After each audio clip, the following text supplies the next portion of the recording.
ฮัลโหลคลิปนี้ฝากถึงเสียโป้ตีนเด้อเนาะกูก็บ่ได้อยากเสือกบ่ได้อยากสอบบ่ได้บักยุ่งอยากยุ่งกับเรื่องของมึงดอกสุชิตีกันตายบ่ตีกันตายมันก็บ่เกี่ยวเนาะแต่สิ่งที่ว่าคนลาวบ่พอใจและกูในนามคนลาวคนหนึ่งขอออกมาเว้าเด้กับเรื่องที่มึงโพสต์เนาะเพิ่นว่าแชร์ให้คนลาวดูหน่อยจะได้ไม่ต้องมาด่ากันบาดหมางกันใครชนะไทยลาวเงินรางวัล30 ล้านบาทเพิ่นว่าเนาะตอนนี้ผมว่ามันเริ่มหนักขึ้นเรื่อยๆไทยเจ๋งลาวเจ๋งเพราะกลุ่มไทยผมคนไทยกับกลุ่มลาวที่มีเรื่องกับผมเนาะเพื่อแก้ปัญหาตรงนี้ระหว่างไทยลาวคุณว่าโอ้เนาะมีความดราม่าสูงนะมึงนี่เนาะสุดที่มีเรื่องกันกับผมเนาะมาจัดมวยคาดเสื้อกันดีกว่า10-10ระหว่างผมคนไทยกับพวกคุณลาวเพิ่นวงเล็บไว้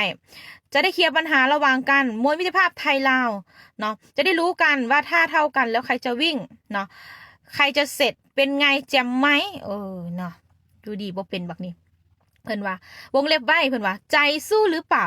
ยินดีถ้าฝั่งเราชนะยินดีให้เงิน30 ล้านบาทเพื่อไปบำรุงรักษาประเทศฟรีๆเนาะตัวจุดนี่แหละเนาะเดี๋ยวอ่านคืนให้นะเพิ่นว่ายินดีถ้าฝั่งเราชนะยินดีให้เงิน30 ล้านบาทเพื่อไปบำรุงรักษาประเทศคุณฟรีๆเนาะเพิ่นเว้าตลอดในเพิ่นไลฟ์สดว่าถ้าคนที่ไม่มีถ้าคนมีการศึกษานี่จะฟังเข้าใจสงสัยกูนี่บ่มีการศึกษาเนาะกูก็เลยฟังบ่เข้าใจกูฟังนี่เป็นว่ามึงดูถูกได้เนาะเป็นหยังสู่ตีกันตายซองกุ้มสู่มันบ่ได้เกี่ยวอย่างกับคนอื่นมึงคันมึงบ่อยากโซพาวมึงบ่อยากโซหั่นน่ะเนาะมึงบ่อยากเขาบ่อยากเด่นอยากดังอยากโซเรียกร้องความสนใจหั่นน่ะเนาะมึงบ่ต้องไปโพสต์ดอกนะมึงไม่ต้องโพสต์มึงโทรหากันเลยเนาะมึงใจร้อยมึงโทรหากันโลดมึงอินบ็อกซ์ Facebook หากันเลยเนาะไปตีกันตายของสูเนาะคาดเสือกตายเพราะสูที่สูเอาประเทศไปเกี่ยวข้องเนาะ30 ล้านบาทไปบำรุงรักษาประเทศเนาะเอาไปไว้ช่วยเหลือคนในประเทศมึงบ่ซั่นมึงเอาไว้ไปเผามึงกันตายยามมึงตายบ่ซั่นมึงเอาไว้เก็บงานเฮ็ดงานศพเหมือนคนคือมึงนี่จังสิตายหุงไว้เนี่ยเนาะบักปอบหน้าบ่ได้รอทำทารอไปวันๆบักปอบมึงเนาะเพื่อหยังกูว่ากูเป็นผู้หญิงนี่ยังมีคอมเมนต์หลายกันมึงเนาะอย่างไอ้น้อยนะกูก็บ่เคยไปดูถูกประเทศไผอันที่มึงนี่เนาะจังไห้ว่าสิจบบ่จบจักเทื่อเพื่ออะไรเพื่อหยังกูอยากถามมึงนี่นะมึงเว้าจังซี่นี่เพื่ออีหยังเงิน30 ล้านบาทเอาให้กูโมหียังบ่พอให้กูใส่กำนายบ่พอเลยบักฮู้ขี้เนาะคนเฮามันก็มีความดีความชั่วเรื่องที่ว่ามึงจะไปช่วยเหลือสังคมเรื่องนั้นเรื่องนี้ของมึงมันบ่เกี่ยวความชั่วความดีของมึงบ่เกี่ยวแต่มันเกี่ยวก็คือมึงอย่าสู่เอาประเทศของคนเขาไปอื่นกับเกี่ยวข้องกับมึงสุตีกันสุกตีกันสองพวกสุด่ากันกระด่ากันสองพวกสุเชี่ยวคนอื่นไปเกี่ยวข้องเพื่ออย่างนางฮีเนาะแตกเนาะ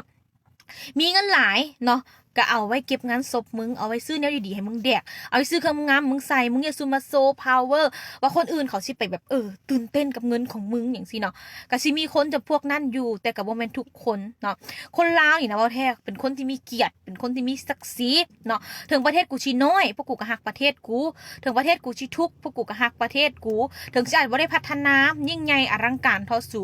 แต่ก็บ่ถึงขั้นว่ายากจนค่อนแค้นเนาะอัพจนป่านนั่นที่มานั่งท่าเงิน30 ล้านเบิดมึงเพื่อมาพัฒนาประเทศมันบ่พอดอกจ้า30 ล้านบาทมันจะเพียงพอแค่การจับงานศพของมึงเท่านั้นบักเสียโป้เนาะคันจีพอคันจียุดกับยุดสู่อยากท่ากันตายอยากตีกันตายสู่กับอินบ็อกโทรหากันเองที่มาโพสเฟซบุ๊กอย่างกูเห็นไฟล์เขาบ่เห็นสิออกมาฮ้อนอย่างน้ำฮ้อนคือจังหมาถึกน้ำฮ้อนลวกนี่เนาะคันเจ้าของดีแท้เจ้าของก็บ่ต้องเว้ายาวบ่ต้องเว้าหลายเนาะเอาเป็นเรื่องแบบนักเลงแก้เสื้อใส่กันโลดนัดเจอกันกลางทางตีกันตายโลดเรื่องของสูเนาะแล้วประกาศเก็บงานศพเนาะอันนั้นก็คือเรื่องของสูบ่แม่นว่าเอาประเทศนั่นประเทศนี่ยุแย่สิ่งที่มึงกำลังเฮ็ดอยู่ตอนนี้ก็คือกำลังจุดกระแสยุแย่คนลาวคนไทยน่ะตีกันยุแย่คนไทยกับคนลาวพิษกันบ่ว่าจะในระหว่างประเทศหรือว่านอกประเทศคนไทยอยู่ลาวก็ยากได้บัดนี้เนาะคนไทยคนลาวไปอยู่ไทยก็ยากได้สูเนี่ยว่ามึงเป็นคนจุดกระแสเนาะเรื่องทุกอย่างนี่เกิดขึ้นกับมึงเนาะมึงเว้าแบบเว้าซะยาวซะเยียดบรรยายพยายามจุดกระแสเนาะมึงเล่าแต่ความเหี้ยของคนอื่นมึงคือบ่เล่าความเหี้ยของตัวเองบอกฮู้ขี้ความเหี้ยของตัวเองหั่นนะบ่มีเนาะมีแต่ความเหี้ยของคนอื่นกูถามแท้มันมีแบบคนอยู่ซื่อๆแล้วสิไปตบไปตีคนอื่นไปฆ่ารันฟันแทงคนอื่นมันเป็นโรคจิตอันนั้นเนาะมันโรคจิตคนเฮามันต้องมีเหตุมีผลเนาะคนเฮาผิดก็ว่าไปตามผิดถูกก็ว่าไปตามถูกแต่บ่แม่นโยนความผิดโยนทิ่มขี้เขาแต่คนอื่นแล้วตัวเองนี่ดีพระเอกเหลือเกินมึงบ่ได้รอคือสอนรามคุกขี้เนาะเงิน30 ล้านบาทแนะนำมึงไปจัดงานศพมึงอย่าสู่เอามาเว้าคำนี้อีกเนาะ30 ล้านบาทเอาไว้บำรุงรักษาประเทศกูหึนอีหลีเนาะขนาดกูเป็นผู้หญิงนี่เนาะกูก็ยังว่าแมนก่อนมึงเนาะกูละข้านเว้ายาวแบบโปตีนเนาะบ่อยากเว้าหลาย เนาะกูก็คือว่ามึงเป็นคนดีอุตส่าห์ติดตามเพจกับอุตส่าห์ว่ามักว่าปลื้ม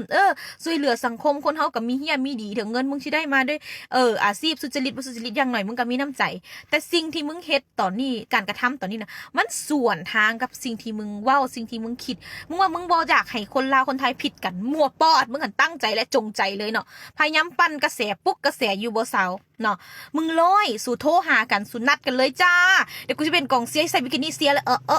เนาะเพราะฉะนั้นแล้วร้อยนัดกันเองโทรกันเองโลดสู่บ่ต้องมาโพสต์ลงเฟซโพสต์ไปโพสต์มาสร้างกระแสว่าเต็งดีนั่นดีนี่เนาะคนเฮามันก็มีดีมีซวยสู่เอาความดีเข้าเต็งเอาความซวยหมู่หลายจบแยกเนาะ30 ล้านบาทแนะนำให้เอาไปจัดงานศพมึงบ่ต้องเอามาช่วยเหลือประเทศกูดอกมันบ่ได้จำเป็นเรื่องของสูเรื่องส่วนตัวของสูอย่าเอาประเทศกูเข้าไปเกี่ยวผู้มีการศึกษาสูงบักโปติ